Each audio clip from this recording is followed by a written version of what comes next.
pessoal, mais uma semana. Nessa semana e nessa aula em particular a gente vai falar da história da IA.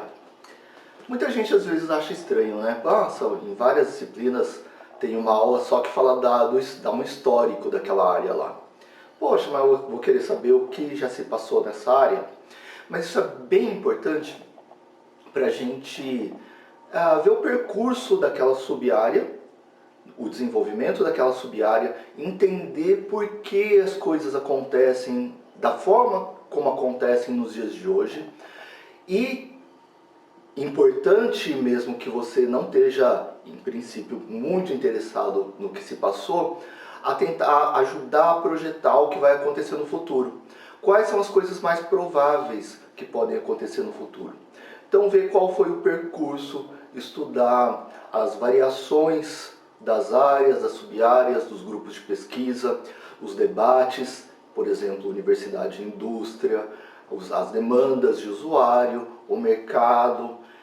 Isso é muito importante, e não só na IA, isso é importante em qualquer área de estudo, para a gente entender bastante como a situação chegou aqui, qual é o nosso posicionamento, ou posicionamento da área de conhecimento, no momento atual, e como isso está inserido num contexto maior. Por exemplo, a IA no contexto maior da computação, e depois da computação na sociedade e tudo mais. Então, estudar a história e a história da IA, embora seja uma aula só, é uma aula bem legal desse ponto de vista. Então, tanto para conhecer quem são os precursores, para quem gosta e é interessante, o trabalho deles, as pessoas que permitiram a gente chegar onde a gente chegou, e acompanhar esse caminho e tentar, como a gente falou, projetar o que deve acontecer no futuro. Bom, preparei um quadro para a gente visualizar as décadas da IA, e a gente vai ver que a IA começou junto com a computação. A gente tem os primeiros resultados ou as primeiras ideias da inteligência artificial surgiram praticamente junto com o computador. E os primeiros caras, os pais, né, da computação, a gente vai ver também o estudo deles na inteligência artificial. Como a gente falou na semana passada, isso tem um motivo também. A ideia de fazer um artefato, como a gente falou, muitos artefatos humanos fazem metáforas, se inspiram em fenômenos da natureza, em outros seres, tipo nos morcegos, nos pássaros, nos peixes e assim por diante.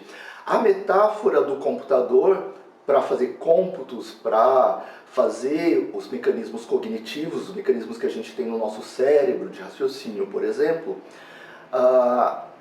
desde o início da computação, acabaram acompanhando o crescimento e a história da própria computação. Apesar de um grande distanciamento da computação com as áreas mais formais, principalmente no início da história, na primeira metade da história da computação e da inteligência artificial. Isso começou lá na década de 1940, principalmente, como a gente falou, no desenvolvimento dos computadores, principalmente no período da Segunda Guerra Mundial. Então vamos ver o quadro que eu preparei. Eu dividi do lado esquerdo por décadas, para a gente acompanhar o movimento histórico, e coloquei do lado direito alguns dos principais personagens dos trabalhos deles, dos sistemas desenvolvidos. Eu acho que você pode gostar mais do que você imaginava. Vamos dar uma olhada e tenta se lembrar se você já ouviu falar de alguns desses sistemas ou de alguns desses nomes, mesmo não na área da inteligência artificial, mas também na área da computação. Vamos dar uma olhada aqui comigo. Então aqui está o nosso primeiro quadro, a história da IA. Não coube num quadro só, então vou ter que preparar outro. Como falei para vocês, aqui do lado esquerdo, a gente tem um histórico das décadas. Então começa lá no início da computação, na década de 1940, e vai depois, década de 1950, 60. Em algumas décadas a gente teve uma ebulição, uma efervescência de resultados com booms da IA. Assim como está tendo hoje um boom da inteligência artificial, todo mundo ouve falar já há meia década pelo menos, né? Isso chegou já no grande público, no usuário final, e a gente como projetista, como estudante de uma área afim da computação, uma área ligada à computação, a gente está ligado na efervescência das pesquisas e do desenvolvimento de inteligência artificial. Mas a gente já teve outras épocas assim. E assim como em outras áreas, cujo desenvolvimento costuma ser cíclico, né? A gente tem os períodos de alta, quando tem uma efervescência, muita gente trabalhando, um monte de resultados interessantes, e seguidos de momentos de baixa, quando não se conseguem resultados muito expressivos, fica numa espécie de marasmo, até que alguém faz algum trabalho muito interessante, que desperta várias outras pessoas a trabalharem a partir daquela ideia, e se a ideia for muito boa, uma ideia só, um pequeno grupo de ideias, pode levantar para um novo boom da área. Isso acontece em todas as áreas, em todas as sub-áreas, e na inteligência artificial não foi diferente. Como a gente falou, a gente pode observar que as primeiras ideias começaram praticamente junto com a computação, bem no início da história da computação. E a gente vê logo os primeiros nomes muito conhecidos na história da computação. O primeiro resultado, a primeira ideia que tem a ver com computação é de dois caras, do McCulloch e Pitts. Esses dois caras são os criadores, né, são considerados os que germinaram, né, que plantaram as primeiras sementes das redes neurais. E eles propuseram um modelo de neurônios artificiais já em 1943. Então, essa ideia é bem antiga, e naquela época a gente sabe que os computadores convencionais são máquinas binárias, representação de zeros e uns, a lógica binária que fundamenta a computação, né, e a teoria de conjuntos. Então, por exemplo, parênteses, você pode associar ligado, o zero a desligado, a verdadeiro, zero a falso, e a pertence e zero a não pertence. Então a ideia da teoria dos conjuntos também é muito presente e é uma das bases para o desenvolvimento da computação. A gente vai voltar a isso e falar da importância, ou voltar a falar, se você já viu em outras disciplinas, a voltar a falar da importância da teoria dos conjuntos para a computação.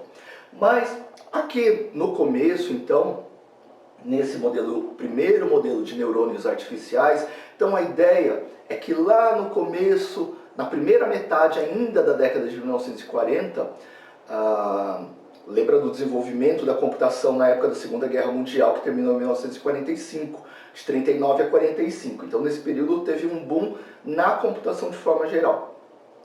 Mas ainda como cômputos, como contas. A gente chegou a citar isso na semana passada, acho que você se lembra. Só que esses neurônios, nessa época, o modelo incluía os neurônios estarem ligados ou desligados.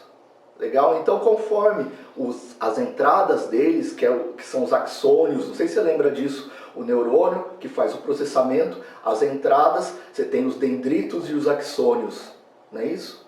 Então, por exemplo, dependendo das entradas, ele podia gerar uma saída. Então, se tinha muitas entradas verdadeiras, ele podia gerar um verdadeiro. Se não, se tivesse muitas entradas falsas, ele gerava um falso, um zero.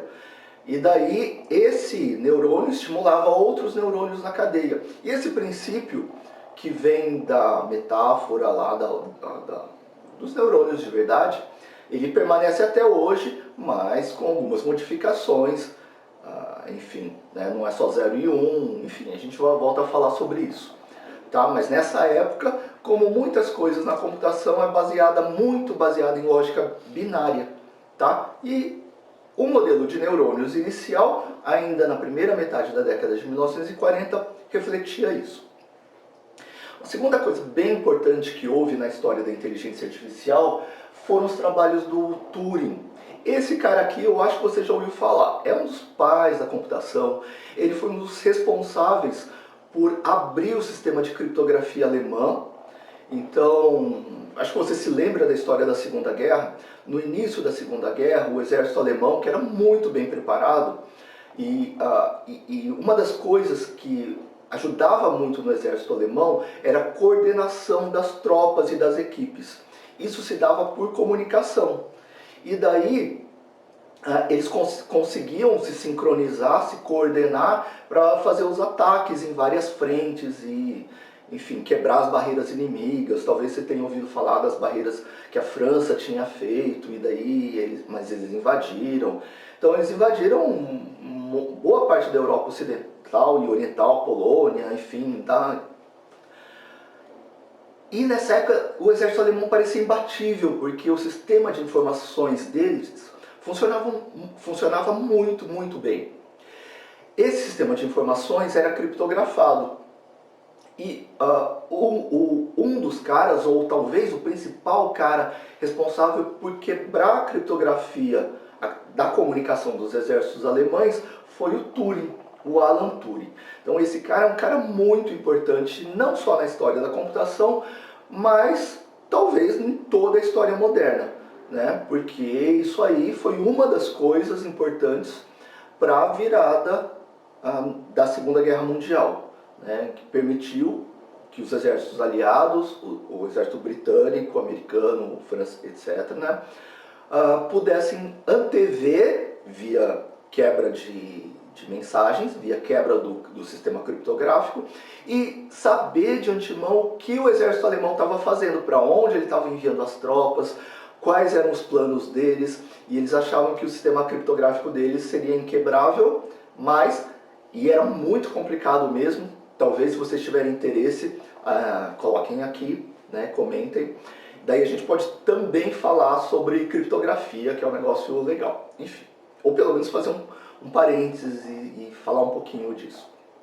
Esse cara, portanto, foi um cara muito importante na história da computação, como a gente vai ver, na história da IA, como a gente vai ver, mas também na história de forma geral e nos rumos que a Segunda Guerra e, portanto, toda essa sociedade pós-Segunda Guerra se formou.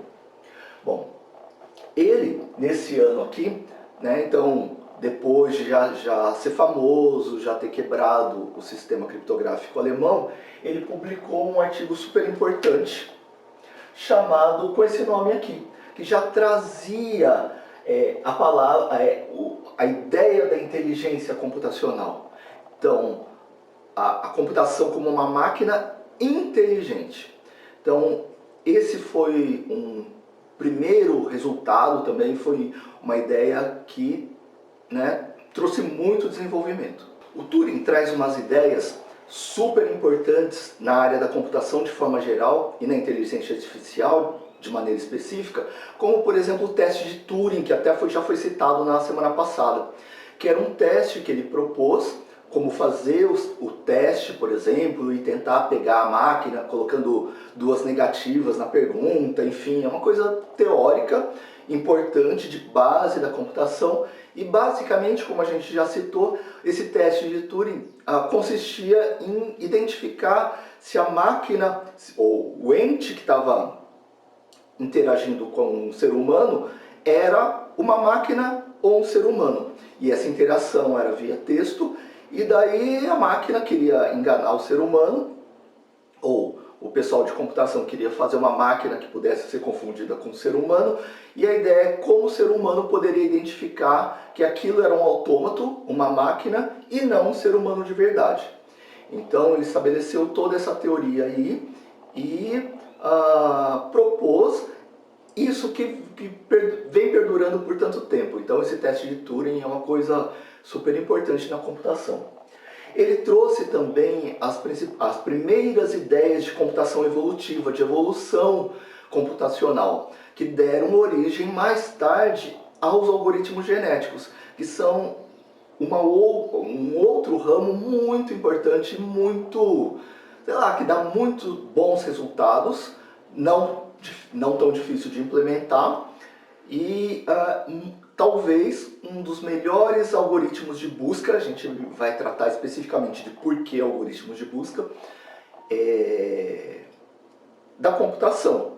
Então, em um tempo muito curto, lembra da história da complexidade computacional, dos algoritmos Big O, N, N ao quadrado, 2 elevado a N. Então, nos algoritmos não polinomiais, por exemplo, onde a gente tem um espaço de busca, um espaço de soluções, uma quantidade de possibilidades muito grande, é um dos melhores algoritmos para achar uma solução subótima num tempo muito curto. Mas a gente vai voltar a esse tema, guardem isso aí. É muito legal para achar uma solução subótima, então talvez não a melhor solução de todas as possíveis, mas num tempo super curto. Você lembra que quando o nosso espaço de busca fica muito grande, lembra do exemplo do xadrez, né? Que eu gero uma árvore com um monte de possibilidades. Quando eu não consigo analisar todas as possibilidades, talvez eu possa não conseguir a melhor solução de todas, mas eu posso conseguir uma solução muito próxima a essa solução ótima, que eu vou chamar de solução subótima, mas em um tempo muito, muito curto. A gente sabe que para a maior parte das aplicações, as soluções subótimas já são eficientes. Por exemplo, se você está numa guerra, a solução subótima para um agente pode ser super boa se ele conseguir obter essa solução rápida antes que o opositor dele, o inimigo dele, tome uma decisão. Se você tiver, sei lá, num jogo de cidades ou num sistema de cidades inteligentes, então, por exemplo, você quer achar, sei lá, a melhor combinação entre os tempos de um semáforo e do outro semáforo num certo cruzamento.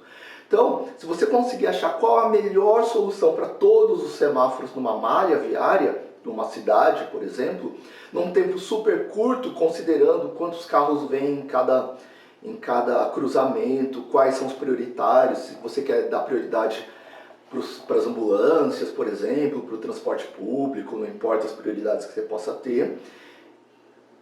E ao invés de em tantas possibilidades, você quer a melhor solução possível, mas você não vai conseguir num tempo pequeno.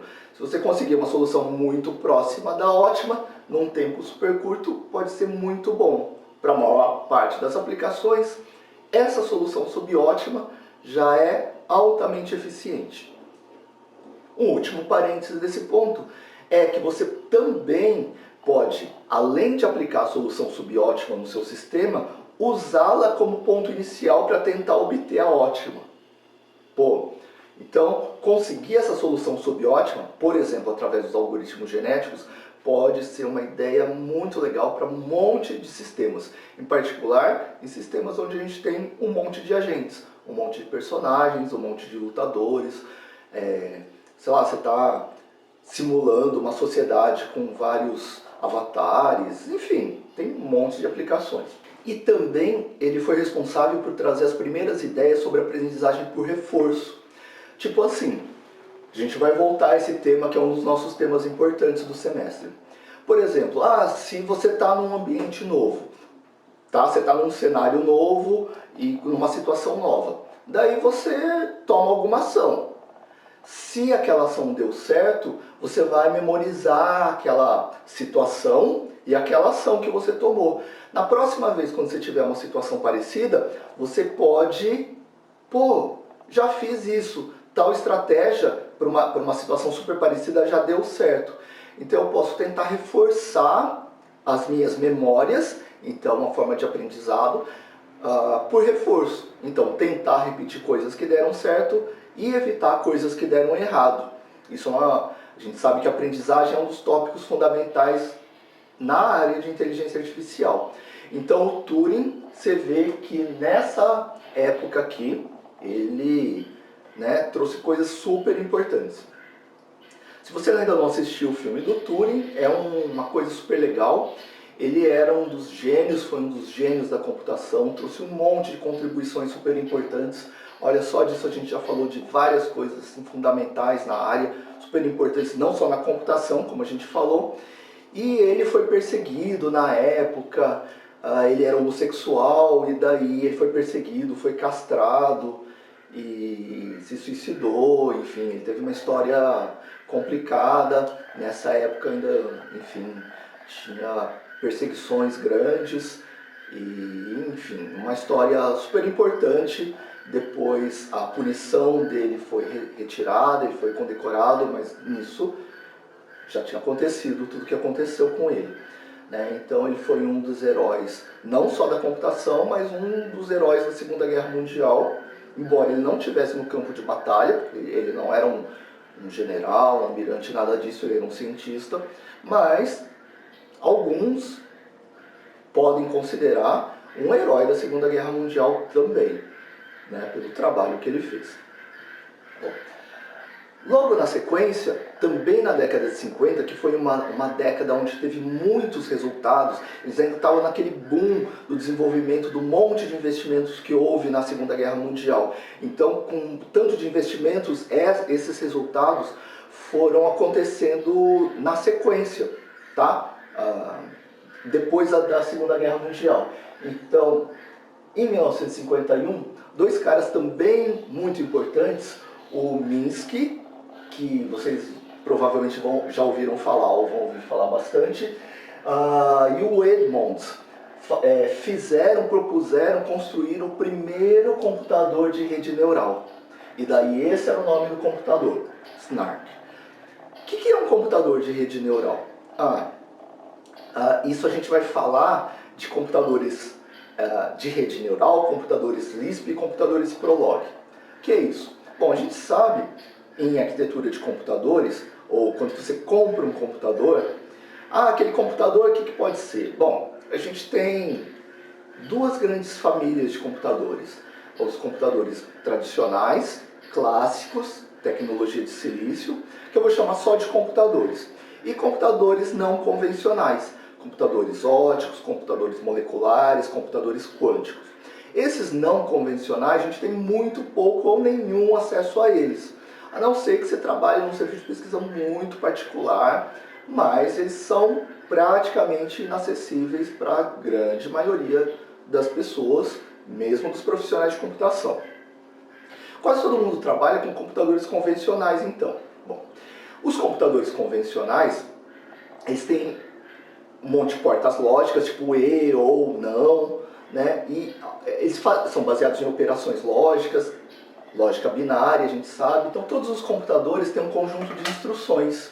Esse conjunto de instruções traz instruções do tipo adicionar, somar, né, ou incrementar, subtrair, multiplicar, buscar um número na memória, jogar um número para a memória, instruções assim. São instruções de baixo nível, na linguagem de máquina do processador, ou no assembly, né, do processador. Lembrando que assembly é a linguagem dele, assembler é o montador, que tem a ver com o processo de fazer a execução daquilo lá, de montar esse código aí, né, em linguagem de máquina, no código executável. Bom, enfim.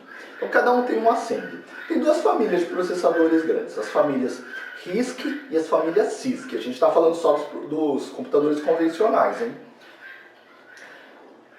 RISC tem a ver com computador com conjunto de instruções reduzido. R de reduzido, I de instruções, S de conjunto, set em inglês, e o C de computador. Então os computadores RISC são computadores com conjunto de instruções reduzido. Isso quer dizer o quê? Que eles têm pouquíssimas instruções nesse conjunto de instruções, o assembly dele, a linguagem de máquina dele. Na verdade, né? Poucas instruções, as instruções são super otimizadas. Quase todas as instruções são realizadas em um ciclo de clock só. Então, se o computador tem um clock de 1 GHz, ele habitualmente vai fazer 1 GB, 1 bilhão de instruções por segundo. Se o clock for 4 GHz, ele vai fazer 4 GB, tipo 4 bilhões de instruções por segundo. Legal. E os computadores CISC, que são a maioria desses que a gente tem acesso hoje. Então, por exemplo, você compra esses computadores Intel, AMD, sei lá, né, processadores das marcas, enfim, mas não vou ficar falando das marcas, mas as máquinas de forma geral, os computadores de forma geral, tem um conjunto de instruções grande, um conjunto de instruções complexo. Então ele é uma máquina CISC. CISC, então, é um computador com conjunto de instruções complexo. Legal? Isso quer dizer que ele tem muitas instruções. Tem um conjunto complexo de instruções. Eles têm muitas centenas de instruções. Então, além daquelas instruções básicas, ele tem instruções, por exemplo, que já pegam áreas de dados e já colocam, transformam em som, por exemplo. Né? Então isso começou muito tempo atrás, quando o pessoal chamava de multimídia, quando precisava de um monte de instruções multimídia. O conjunto de instruções das máquinas Cisco deu um boom e passou para várias centenas de instruções. Então a maior parte dos equipamentos tem um conjunto de instruções complexo, é uma máquina CISC e uma máquina RISC internamente. Mas isso é um assunto mais para a arquitetura. Bom, a ideia desse conjunto de instruções, veja que ele tem mais a ver com lógica binária. Então ele faz tipo adição, né, dos bits, multiplicação, sempre pensando nos bitzinhos lá. Existem computadores também, e essa é uma ideia, onde o conjunto de instruções, a linguagem de máquina, não é uma linguagem assim tão ortodoxa, essa com soma, subtração, multiplicação, é uma linguagem mais simbólica, como a gente vai falar. Então ela pode trabalhar com símbolos, com listas, por exemplo, se você já viu em estrutura de dados, e coisas assim. E esse foi o primeiro computador, a primeira grande ideia de fazer isso aí numa máquina que fosse uma rede neural. Então você vê que já nessa época, começo da década de 1950, a ideia já era tentar reproduzir não só o comportamento, aquela abordagem behaviorista, né, comportamentalista, sei lá, behaviorista, do comportamento da máquina, dela expressar um comportamento inteligente, mas ela tem uma estrutura inteligente também. Essa era a tentativa. E como fazer uma máquina com uma estrutura inteligente? É fazer a linguagem de máquina dela já ser parecida com o modelo de neurônios. Né? Essa é a ideia. Então uma ideia assim, inovadora, revolucionária, já no começo da história da computação. Bom, depois a gente tem esses dois caras, o Neil e o Simon, que fizeram um programa super importante na época, que é esse programa aqui. A ideia desse programa também era um programa de manipulação simbólica, e a ideia dele é que ele não ia tratar então com números, simplesmente, com cômputos, com contas. Então era um computador, mas que ia trabalhar com símbolos. E a aplicação dele era fazer demonstração de teoremas. Então, em nível superior. Então, os mesmos teoremas do cálculo diferencial, que às vezes se estuda em vários cursos de nível superior, esse programa fazia. Então, ele fazia demonstrações de teoremas. Então, e ele manipulava os símbolos. Então, por exemplo, o X era um símbolo lá, o implica era um símbolo. Então, ele manipulava muito mais símbolos do que simplesmente números. E ele conseguia demonstrar vários teoremas. Na época, teoremas relativamente simples, mas isso, para a época, começo da computação, já foi considerado um grande avanço, não só nos resultados, mas também conceitualmente, dele não trabalhar exclusivamente focando em processamento numérico, em números, em contas. Em 1956, houve uma grande reunião entre os principais pesquisadores de inteligência artificial da época e teve uma coisa bem importante também. Além desse programa aqui, né, de demonstração de teoremas, como a gente falou, o John McCarthy, ele introduziu pela primeira vez o termo inteligência artificial. Então ele praticamente batizou a área. Na época existia um grande debate, né, e nessa reunião em particular, sobre qual deveria ser o nome da área. O outro nome possível ia ser, ou poderia ser, racionalidade computacional. Né? Então, e na verdade as pessoas naquela reunião, aparentemente, diziam que o termo racionalidade computacional seria o melhor termo para essa área em desenvolvimento. E daí, só que como a gente vê pelo curso da história, esse termo caiu, ninguém usa, né? A gente nem se lembra mais, enfim, né? Eu ouvi em algum momento, mas Ninguém fala sobre racionalidade computacional. Todo mundo fala sobre inteligência artificial. Então esse é o termo que pegou, e o cara que deu o nome à área pela primeira vez foi o McCarthy. Bom, ele também apresentou, ele definiu a linguagem Lisp.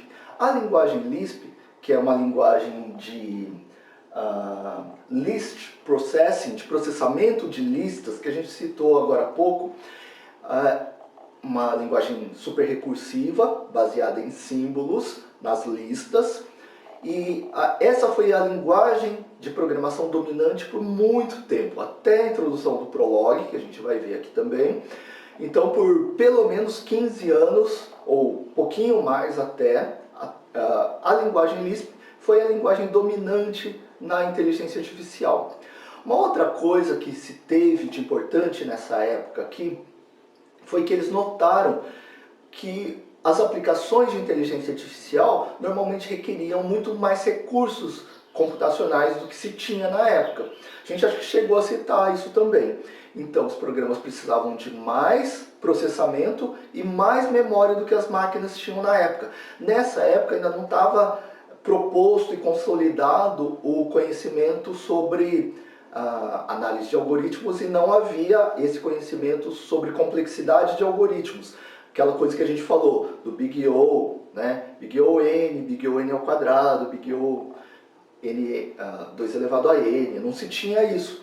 Então só se observava que quando a gente saía de mundos de problemas muito pequenininhos, muito simplesinhos, e ia para um problema um pouquinho maior, os sistemas de inteligência artificial não conseguiam resolver o problema grande. Eles ficavam e nunca chegavam a nada. Por quê? Porque os problemas que se tentavam fazer eram problemas de complexidade grande, e as máquinas não, na época principalmente, não tinham poder de processamento suficiente para isso. Na época, uma outra coisa interessante, criada, proposta pelo McCarthy, foi o processamento time sharing, ou seja, um compartilhamento de tempo.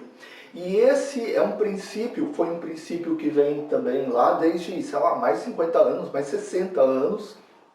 Em computação isso é, né, um monte de tempo, que é usado como base até hoje nos sistemas operacionais, por exemplo, em várias aplicações, em servidores e tudo mais. Só para lembrar um pouquinho do impacto que tem esse modelo time sharing, ou essa estratégia time sharing, essa política time sharing, vamos lembrar que o sistema operacional, uma das principais funções do sistema operacional, além de gerenciar os outros recursos da máquina, tipo a memória, dispositivos de entrada e saída e comunicação interprocessos, é gerenciar os processos, em particular escalonar os processos. O que é mesmo escalonamento de processos? É quando o escalonador, que é essa parte do sistema operacional, escalona, ou seja, escolhe qual processo, qual programa que está em execução, que está pronto para executar, vai ser executado em cada core, a cada instante. Então, por exemplo, você, na sua máquina, tem... Eu acho que você sabe disso, né? Mas só para ter certeza eu vou falar, tá bom? Para a gente não deixar lacunas. Ou a gente se lembra. Então, por exemplo, imagina na sua máquina lá, imagina talvez o seu desktop ou notebook, para ficar mais físico, mas se for seu celular ou outro, é a mesma coisa. Então você tem um monte de programas lá, você tem um monte de programas instalados no seu HD ou no seu SSD, não importa, eu vou chamar de HD. Então lá no seu HD você tem 1000 programas, suponha. Num dado instante, agora, por exemplo, você não está executando todos os programas, você tem 1000 programas instalados no seu HD. Você não está executando todos os programas. Suponha que você esteja executando 5 programas só. Esses 5 programas você vai ter que tratar de uma forma diferente de todos os outros. Os outros, para o sistema operacional, estão lá como se fossem arquivos de imagem, som, tão estáticos lá. Esses 5 programas que você está executando são caras muito especiais, e por isso eles recebem um outro nome, eles são chamados de processos. Legal? Então, você tem processos, são os programas em execução, a gente sabe disso. Esses programas aqui, eles, para serem executados, eles ficam numa fila. Então o escalonador, se eu tivesse um processador só, um core, um núcleo de processamento, se eu tivesse um processador só, esse escalonador pegaria o primeiro processo, colocaria no processador e executaria ele por ΔT. Exemplo, 5 milissegundos. Terminado o tempo dele, ele pegaria o outro, terminado o tempo dele, pegaria o outro. Quando chegasse no último, terminasse o tempo do último, voltaria para o primeiro e assim por diante. Então ele dividiria o processador, o recurso que está sendo compartilhado entre os 5 processos, por tempo. Então cada um receberia uma fatia de tempo, os 5 milissegundos do nosso exemplo. Ou em outras palavras, receberiam uma quantidade, um quantum de tempo.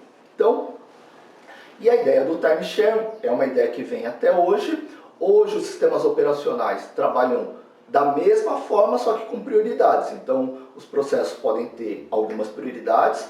Nos Linux, nos macOS, por exemplo, o default, o padrão, são 14 níveis de prioridade, mas eu podia ter quantos eu quisesse. Então, em cada nível de prioridade, ou seja, processos de mesma prioridade, funcionam no esquema time sharing, que é esse esquema proposto lá no final da década, meados da década de 50 ainda. Então, o escalonador pega um por um e dá uma fatia de tempo para cada processo. Se eu tiver mais de um processador, mais de um core, eu pego o primeiro, coloco num core, o segundo coloco no segundo core, se eu tiver 4 cores. Terceiro no terceiro core, quarto no quarto core. Terminou o tempo desse, pego o quinto. Terminou o tempo desse, pego o próximo. E assim por diante. Normalmente eu tenho muito mais processos do que núcleos de processamento, do que cores de processamento. Isso porque eu tenho um monte de processos rodando em background, a gente sabe. Tipo, o antivírus, alguns alarmes, alguns processos que ficam vendo se está chegando alguma mensagem. Então tem um monte de processos. Muito mais do que aqueles processos que a gente clica explicitamente, né, que a gente executa explicitamente. O último detalhe disso é que tem alguns programas que não são processos, como a gente sabe, eles não estão sendo executados. E alguns programas podem estar sendo executados mais de uma vez. Navegador, eu tenho certeza que eu acho que todo mundo, quase todo mundo, já executou mais de um programa navegador, mais de um processo navegador. Ou, como a gente normalmente vai se referir, mais de uma instância do navegador. Legal? Então eu posso ter 2 processos navegador esperando para serem executados. Então, quando eu faço isso, eu tenho para cada um dos processos, cada um deles executa uma vez, depois o outro processo também tem a vez dele de executar de forma independente do primeiro. Mudei de ideia, viu? Vou fazer um outro parênteses sobre time sharing, que é uma coisa bem importante que a gente vai usar ao longo do semestre e em outras, quando você estiver projetando e implementando seus jogos também. Então, vou falar que, tipo, time sharing como política do sistema operacional, todo mundo entendeu. E essa política é usada em um monte de outras coisas. Por exemplo, se eu tivesse em telefonia, se você estiver usando um método baseado em GSM, por exemplo, a TIM usa em TDMA, né, que é acesso múltiplo por divisão de tempo, Time Division Multiple Access. Então tem 2 grandes políticas, a CDMA, que é a Vivo, tal, que é a divisão de código, e a TDMA, que a TIM, por exemplo, usa. Como é que, por exemplo, num canal de comunicação, né, entre a antena, né, que eu vou chamar de estação radiobase ou ERB, né, e os celulares das pessoas que estão naquela área da ERB, tem um certo número de canais de comunicação, por exemplo, 5. Então, em tese, só podia ter 5 comunicações naquela área, mas para ter mais, em cada canal de comunicação, cada canal é dividido por tempo. Então você ocupa um ΔT daquele canal, você e mais, sei lá, 10 pessoas. Então como essas 10 pessoas, essas 10 ligações compartilham um canal só? O sistema dá um ΔT, um quanto de tempo para ligação 1, quanto de tempo para ligação 2, 3, até a 10, depois de novo para 1, para 2, para 3. Se esse fluxo for suficientemente rápido, ou seja, olha, eu estou falando, fazendo uma ligação, né? Então, daí está transmitindo as minhas informações, os meus fonemas, né, o que eu estou falando, para ir recebendo também. Aí isso vem, informações sobre com quem eu estou me comunicando, e depois vai ficar das outras ligações, depois de um certo ΔT vem para mim de novo. Daí vai ficando assim. Vocês já viram em TV, por exemplo, ou para história em quadrinhos, uma das formas antigas era fazer um frame, um desenho, e daí fazer um pouquinho diferente, um outro um pouquinho diferente, e se você passasse aquilo lá de uma forma suficientemente rápida, tipo 24 quadros por segundo, 30 ou 60, ou não importa quantos quadros por segundo, o olho humano seria enganado e a gente teria a sensação de movimento contínuo. Ok? Legal. Pro ouvido é a mesma coisa. Então eles usam a mesma técnica, esse mesmo artifício, e daí eles colocam um fonema por um ΔT, só depois de um tempo, eles colocam outro fonema, mas se esse ciclo for suficientemente rápido, o nosso ouvido, o ouvido humano, vai ter a sensação de que a voz está vindo de forma contínua. O último, voltando. Nos processos, se você está com uma janela em foreground, na sua frente lá, janela ativa, sei lá, você está com um editor de texto aqui, e mais um monte de outros processos executando em background, ou tipo em janela minimizada, vamos dizer assim. Aí, aquele processo que está na sua frente, ele está em time sharing, então ele vai dividir o tempo do processador com um monte de outros processos.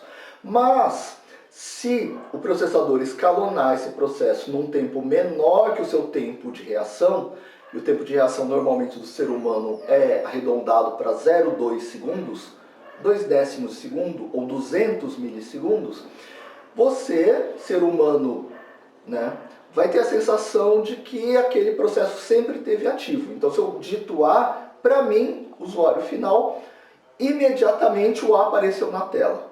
Só que se eu clicar em qualquer outro processo que está minimizado, ele também está sendo atualizado. Então, a minha sensação é como todos os processos estivessem sendo executados ao mesmo tempo. Mas a gente sabe que não é verdade. A gente sabe que se a gente tiver 4 cores, no máximo 4 processos são executados a cada instante. Por que eu voltei a isso aí? Porque quando a gente for fazer processamento com vários objetos, por exemplo, você tem vários personagens numa cena.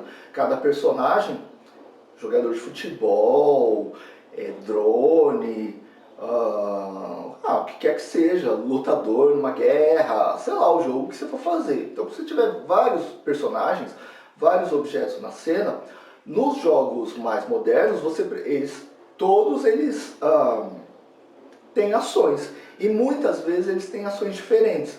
Não são todos os jogos que são inspirados naqueles mais antigos, tipo, sei lá, Age of Empires, que vai todo mundo junto assim e daí simplifica o algoritmo. Às vezes você pode querer criar jogos, isso vai ser cada vez mais presente nos anos que vão vir. Cada um pode ter a sua personalidade, são avatares, tipo como acontece, por exemplo, nos jogos de futebol, nos FIFA e coisas assim. E daí cada um vai ter que processar, ter o seu próprio processamento. Então a cada instante esse cara vai, sei lá, fazer do jeito dele lá, no estilo dele. Tá? Fazer a movimentação, fazer o que quer que seja, fazer as ações dele no estilo dele. Ou seja, ele vai precisar ter um processamento próprio. Bom, eles podem fazer, cada um pode ser um processo. E daí a gente vai levar isso aí para pensar num outro ponto mais para frente. A gente vai falar da complexidade dos algoritmos de novo, para, enfim, dimensionar o que o nosso jogo pode fazer. Então a gente vai ter que pensar nisso também, né? Se todo mundo vai ter personalidade própria, ações próprias, eu vou precisar processar.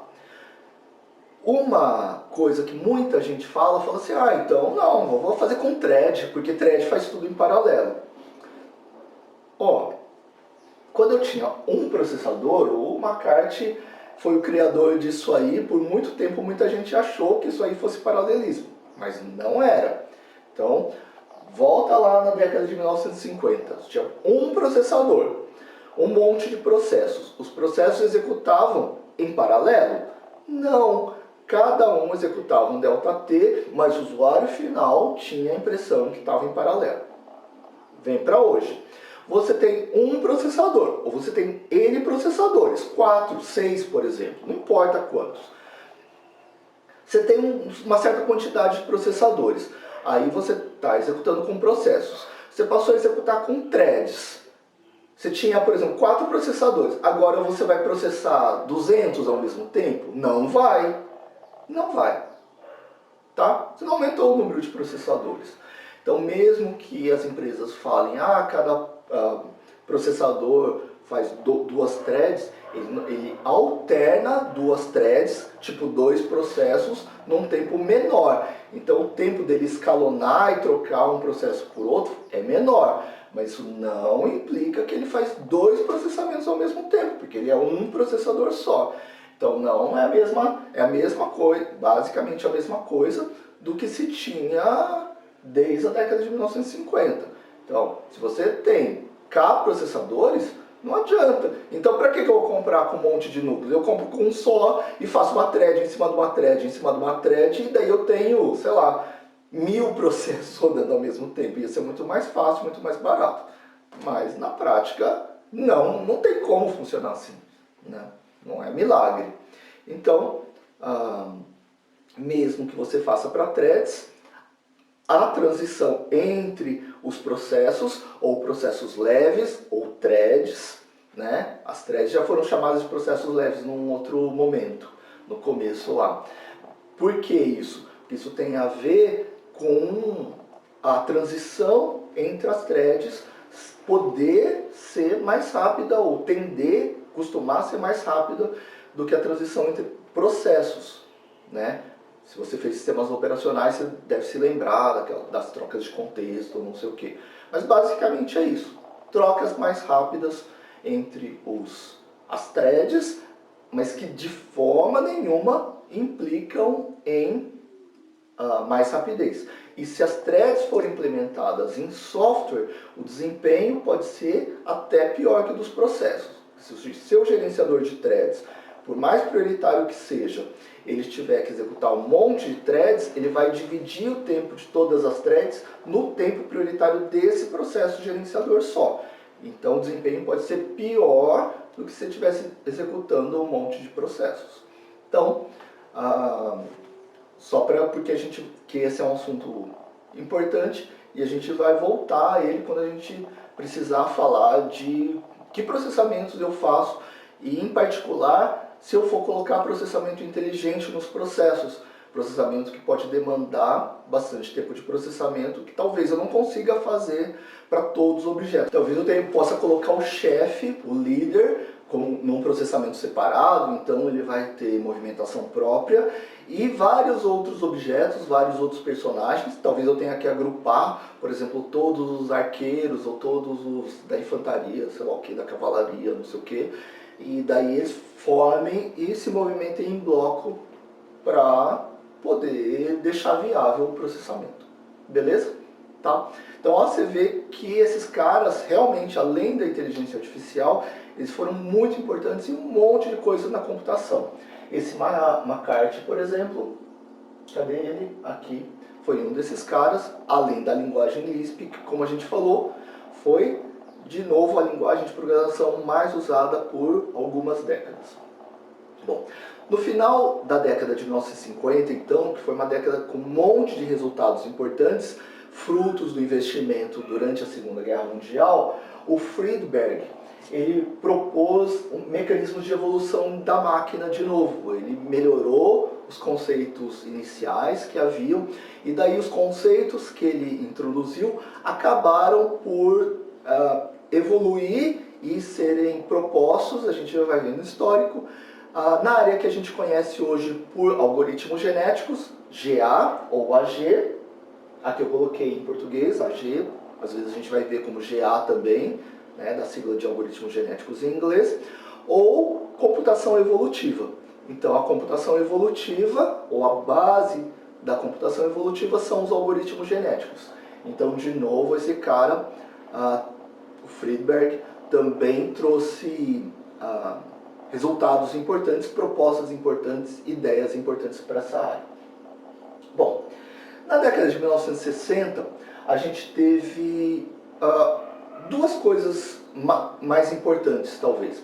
A gente teve um monte de aplicações em micromundos. Então, lembra do poder de processamento, né? Os programas de inteligência artificial também na década de 60 enfrentavam um monte de problemas de processamento. Então, o que os pesquisadores faziam na época? Como as pessoas desenvolviam programas, né, sistemas de inteligência artificial na época? Eles tinham que fazer micromundos, pequenos domínios de conhecimento. Então o meu programa vai fazer só para um pequeno tipo de problema. Um desses problemas, um que ficou muito famoso, era o problema com blocos, era um micromundo de blocos. Então tinha um monte de blocos sólidos que estavam numa superfície, e daí o sistema tinha que mudar esses blocos. Então tinha, sei lá, umas caixinhas lá, né, em 3D, e ele só podia mexer um bloco por vez. E daí ele queria, por exemplo, cercar um objeto, ou construir alguma coisa, fazer uma passagem de uma parte para outra. E daí esse programa de blocos, que depois se desdobrou em um monte de outras coisas, tem um programinha de blocos maravilhoso, com algoritmos genéticos, que daí talvez possam procurar, senão quando a gente for falar de algoritmos genéticos a gente volta a ele. É um programa super legal, onde eu tenho alguns personagens, alguns objetos que tentam escapar, e os blocos vão se movimentando para tentar prender esses objetos, e ele é feito com um micromundo de objetos e com algoritmos genéticos, e ele é maravilhoso. Bom, uma outra coisa importante, muito importante na década de 1960, foi em meados da década, dois caras, principalmente o Zadeh e o Claude. Esse Zadeh é um ícone, né? A maior parte desses caras aqui ou eram da Princeton, ou do MIT, da CMU, da Carnegie Mellon. O Zadeh é da UC Berkeley, Universidade da Califórnia em Berkeley, né, que é outro das grandes instituições da computação. Esse cara aqui, o Zadeh, junto com o Claude, mas o Zadeh talvez seja mais considerado o pai da área, ele propôs as primeiras ideias de fuzzy. Nos primeiros artigos ele chamou, tem um artigo que inclusive se chama Lógica Fuzzy, Fuzzy Logic. Mas depois ele mesmo reconheceu e ele passou a denominar fuzzy sets. E daí, mas muita gente, ainda hoje, isso foi criado e reconhecido ainda na década de 60, que isso não seria uma lógica do ponto de vista matemático, com todas as propriedades da lógica e tal, enfim, os detalhes nem interessam tanto. Mas ele propôs como uma teoria dos conjuntos fuzzy. Embora, como a gente falou, muita gente ainda use o termo lógica fuzzy. Bom, legal, mercado é o mercado e universidade é a universidade. Nós vamos chamar isso de conjuntos fuzzy. Então a teoria dos conjuntos fuzzy é traduzida usualmente como conjuntos nebulosos, do estado de São Paulo para cima, e mais comumente como teoria dos conjuntos difusos nos estados do sul. Mas tem algumas exceções, por exemplo, quem às vezes estuda no sul e se muda para outros lugares, pode traduzir como difuso também, e assim por diante. Eu normalmente vou chamar de fuzzy mesmo, mas se você for ler textos em português e encontrar nebulosos ou difusos, é a mesma coisa. Essa ideia dos conjuntos fuzzy foi uma ideia muito legal e é muito importante hoje, porque a ideia era sair... Lembra da teoria dos conjuntos que a gente falou lá da lógica binária, que era o 0 e 1, podia ter a ver com verdadeiro e falso, ligado e desligado, pertence e não pertence. Por que eu falei pertence e não pertence? Porque a teoria dos conjuntos também está muito ligada às bases matemáticas do desenvolvimento da computação. Então, é uma das formas, por exemplo, se acontecer isso, e acontecer isso, e acontecer isso, E o E é uma intersecção de conjuntos. Se isso aqui estiver no conjunto das, sei lá, nem lembro o que eu falei, da febre e também da inflamação de garganta, e então o E, na teoria dos conjuntos, né, que também fundamenta a computação, pode ser encarada como uma intersecção, e o OU como uma união de conjuntos, ou está em um ou está em outro, beleza? Bom, esse cara aqui, ele propôs então, vem de uma parte matemática, mas tem um monte de desdobramentos práticos para a gente. Na prática, o que essa teoria dos conjuntos fuzzy pode fazer para a gente? Ele pode, por exemplo, fazer a gente poder sair daquele campo binário. Por exemplo, eu quero, se tiver quente, eu quero, sei lá, ligar o ar-condicionado. Se o personagem tiver a menos de 3 metros de mim, eu quero sair correndo, sei lá, qualquer coisa assim, tá? Qual seria a forma de testar isso? A forma mais usual que eu usaria seria um if. If a distância está menor que 3 metros, então não sei o que, else não sei o que, tá? Daí seria a minha programação. Mas vamos ver, por exemplo, no caso do ar-condicionado da distância, existe muita diferença se o cara está a 2,99 metros, 3 metros ou 3 metros e 1. Se o cara tiver 3 metros e 1, eu vou fazer uma coisa. Se ele tiver 2,99 metros, eu posso fazer outra completamente diferente. Mas essa situação, talvez você possa concordar, pelo menos para um monte de aplicações, é muito parecida, né? Se ele tivesse a 2,99 metros a 3 metros e 1 de mim. Só que o sistema pode fazer coisas completamente diferentes. Nos conjuntos fuzzy, na teoria fuzzy, eu posso usar incertezas. Então, ele está mais ou menos, ele está quase próximo, ele está muito longe, ele está mais ou menos longe. Então, a gente consegue fazer com conjuntos fuzzy, vai ser um dos nossos grandes temas também, eu consigo tratar de situações incertas, incompletas ou inconsistentes. E eu consigo tratar com incertezas. E daí isso é uma das coisas que vai me dar muita flexibilidade para fazer coisas muito interessantes em inteligência artificial. Então, as primeiras ideias vêm aqui de meados da década de 1960 e são super importantes também, ideias do Zadeh. Na década de 1970, teve um outro grande esforço. O grande esforço na década de 1970 era fazer sistemas que fizessem processamento de linguagem natural. Você vê que hoje esses sistemas estão bastante bons, mas ainda com alguns erros. Então você pega um tradutor, Google Tradutor, você pega um tradutor e daí vai traduzir alguma coisa e, ajuda muito. Mas, mesmo hoje, você vê que as traduções não são tão boas assim. Então, por exemplo, se você usa alguma metáfora, alguma ironia, alguma coisa muito mais específica, talvez, ou uma palavra mais específica, uma combinação de palavras mais particular, não tão comum assim, os programas de tradução ainda tendem a se perder e fazer algumas traduções meio, sei lá, estranhas, né? Você possivelmente tenha se deparado com isso. Isso foi um dos grandes focos de desenvolvimento na década de 1970. Então, na época, o que é um sistema inteligente? Um sistema inteligente tem que saber interagir com o ser humano em linguagem natural. O que é linguagem natural? Tipo, nas linguagens que a gente usa, em língua portuguesa, língua inglesa e assim por diante. Então, eles tinham, embora de forma textual, na época, não ainda sintetizando voz, né, pronunciando como os sistemas de hoje, a ideia, o grande desafio era fazer sistemas que interagissem em linguagem natural. E daí eles tentaram, muita gente tentou, fez um monte de avanços, é verdade, daí estudava muito a sintaxe, enfim,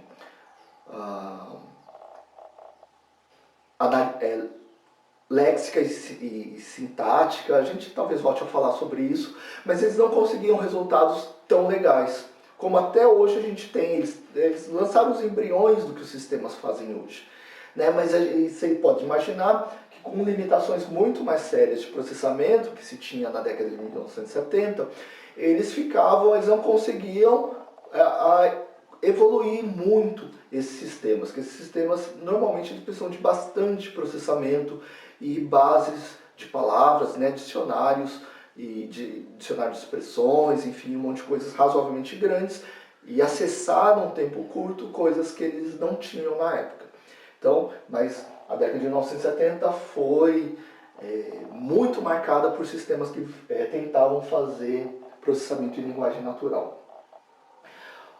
E uma outra coisa que aconteceu também na década de 1970 foi o Holland, que é considerado o pai dos algoritmos genéticos, embora, como a gente já viu, já tinha havido ideias embrionárias de algoritmos genéticos anteriormente. Mas ele que lançou os mecanismos de algoritmos genéticos como a gente conhece hoje, do tipo com mutação, crossing over, várias coisas de modelos da biologia, né, da evolução, que são usados nos algoritmos até hoje, com quem é mais apto, né, e daí eu vou medir qual indivíduo é mais apto, que a gente vai chamar de fitness, qual ele é mais adequado, qual ele se adequa melhor ao ambiente, a um problema, e ele vai ter mais probabilidade de gerar descendentes, enfim, que é um dos modelos de evolução.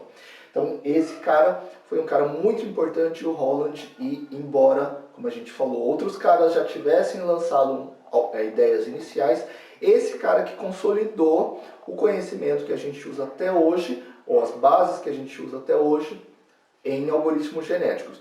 Mas a gente vai ver que a gente pode fazer um monte de outras coisas que não acontecem na natureza em algoritmos genéticos e conseguir resultados muito legais. Mas a gente vai ver sobre isso quando eu falar do tópico específico. No final da década de 70 e década de 80, começando por um sistema que aconteceu um pouquinho antes, que era esse sistema que a gente chegou a citar, do Feigenbaum e de outros caras, esse Buchanan era acho que o orientador de doutorado dele, dessa equipe aqui com o Shortlife. Eles fizeram um sistema que era capaz, lembra aqueles desafios de reproduzir em performance comportamento humano? Daí eles fizeram aquele sistema que a gente já se referiu, de diagnóstico médico, com desempenho melhor do que dos médicos americanos recém-formados. Esse sistema era o MySim, a gente já citou, né, na primeira aula. Foi um sistema bem importante, ele tinha em torno de 450 regras de produção, que são aquelas regras tipo, se acontecer tal coisa e tal coisa, então tal coisa. Se não, se acontecer tal coisa, ele tinha aproximadamente 450 regras de produção, e a gente vai falar de outros sistemas baseados em regras, não regras desse tipo, booleanas, né? Tipo, se acontecer isso, e isso, e isso, a gente já sabe que a gente pode fazer não por lógica binária, mas por fuzzy. Cadê fuzzy? Aqui, tá? Por fuzzy também. Bom, nessa época ainda faziam só com lógica binária, e o que aconteceu em meados da década de 70, mas se prolongou na década de 80, foi que um monte de gente foi fazer sistemas parecidos. Por quê? Porque perceberam o poder de representação das regras de produção. Muito simples de implementar, vocês podem imaginar, mas com poder de representação e de tomada de decisão muito importantes. E daí isso deu origem a uma classe de aplicações que ficou conhecido como sistemas especialistas. E por que sistemas especialistas? Porque a ideia é que para elaborar essas regras de produção era necessário não os projetistas, não o pessoal da computação, mas os especialistas na área, por exemplo, médicos ou clínicos para fazer sistemas de diagnóstico, e assim por diante. Qualquer área de especialidade você entrava em contato com especialistas para estabelecer as regras. Um desdobramento disso também foi, não estou fazendo exatamente na ordem, mas o sistema R1 da DEC é a Digital. tá? É um dos grandes, um dos gigantes e tem fabricante de equipamentos, mainframes, por muitos anos foi um dos líderes, DEC, IBM, Toshiba e assim por diante. Eles fizeram um sistema chamado R1, que também ficou bem conhecido mais ou menos nessa linha, e colocado para fazer venda de computadores, então ele configurava computadores para os clientes finais. Ele deu um lucro assim enorme. Então os vendedores apoiados no R1, né, viam que o cliente queria e o R1, o sistema, sugeria um equipamento para venda para o cliente. Ele deu um lucro enorme para a Digital, para a DEC, e esse sistema ficou muito famoso pelos resultados financeiros também que aconteceram. E até hoje a gente tem sistemas apoiados nisso para fazer atendimento ao cliente. Então, por exemplo, tem uma central de atendimento de queixas. Às vezes o atendente ele pode não ser tão especialista naquela área. E como é que ele vai conseguir resolver um problema técnico? Através de sistemas desse tipo aqui. O que está acontecendo, não sei o que, e daí ele pode sugerir. Isso vai economizar bastante dinheiro e resolver a maior parte dos problemas. E se não conseguir resolver, através de um sistema computacional, com um atendente eletrônico ou um atendente mais barato, antes de levar para um especialista mais caro para fazer um atendimento mais caro, já a hora de atendimento, né, o salário seja mais alto. Beleza? Então até hoje isso vem inspirado um monte de soluções na nossa área. Bom, outras coisas que aconteceram nessa época, deixa eu ver aqui o que eu não coloquei. O Schenck e a Kolodner, mais ou menos ao mesmo tempo. Primeiro com o trabalho do Schenck, que foi o trabalho de origem, e depois ela contribuiu bastante, vários outros contribuíram bastante, mas no início da década de 1980, eles estabeleceram técnicas para o raciocínio baseado em casos. Então, e a ideia naquela época, década de 1980, é que os sistemas inteligentes, os sistemas de inteligência artificial tinham que aprender. E como que a gente aprende? Bom, um dos modelos que eles pensaram para como é que a gente aprende, como nós aprendemos a resolver as nossas situações, seria através de experiências anteriores. Então como uma criança aprende a subir numa árvore? Então a primeira vez que ela se depara com uma árvore, talvez ela tente se apoiar num galho mais fino e o galho quebre, coloque a perna e tente fazer de alavanca, e daí pode não dar certo, e até que ela, por exemplo, coloca apoio num galho mais firme, sei lá, né, e apoie, e daí sirva de alavanca, e daí ele tente um outro apoio com a outra mão e a outra perna, enfim, e daí dá certo. E daí quando ela tiver uma outra árvore, talvez ela possa se lembrar, e essa seria a metáfora que eles usaram, a pessoa se lembraria da situação anterior. Olha, uma outra vez que eu tentei, talvez não tão explícito igual eu estou falando, mas assim, mais inconscientemente, da outra vez que eu tentei subir numa árvore, quando eu fiz tal coisa, deu certo, então eu vou tentar repetir, coisas que deram errado eu vou tentar evitar, e para outros domínios de aplicação similares. Então, por exemplo, agora eu vou tentar subir numa parede de escala ou numa montanha, e daí eu vou tentar... A coisa mais parecida que eu já fiz com isso foi tentar subir numa árvore. Então eu vou me lembrar e vou aplicar as decisões que já deram certo, eu vou adaptar essas decisões para um novo contexto, um novo problema, e vou tentar evitar coisas que deram errado. Esse é um modelo de aprendizado bastante importante, e o legal é que ele é bastante razoável, simples de implementar e dá resultados muito bons. Então, eles foram os pais de uma outra sub-área importante, chamada de raciocínio baseado em casos ou sistemas baseados em casos. A década de 80 também foi marcada por uma outra iniciativa muito importante do governo japonês, que estabeleceu um projeto para computadores de quinta geração. Então a ideia deles era não só construir sistemas, softwares inteligentes, mas hardwares inteligentes. Então a ideia deles era essa, no comecinho da década de 80, e eles traçaram um plano para uma década de fortes investimentos para criar uma máquina inteligente. E qual seria o assembly, qual seria o conjunto de instruções dessa máquina não seria convencional, com soma, subtração e tal, e também não seria nem com neurônios e nem com linguagem Lisp. Na época existia uma outra linguagem chamada de Prolog, que era a linguagem que passou a dominar os sistemas de inteligência artificial, e essa linguagem era muito propícia para fazer, por exemplo, sistemas especialistas. Se acontecer tal coisa e tal coisa e tal coisa, então tira uma conclusão. E eles propuseram um programa de investimentos para criar esse computador inteligente, esse computador de quinta geração. Bom, o resultado é que o computador em si não teve muito sucesso.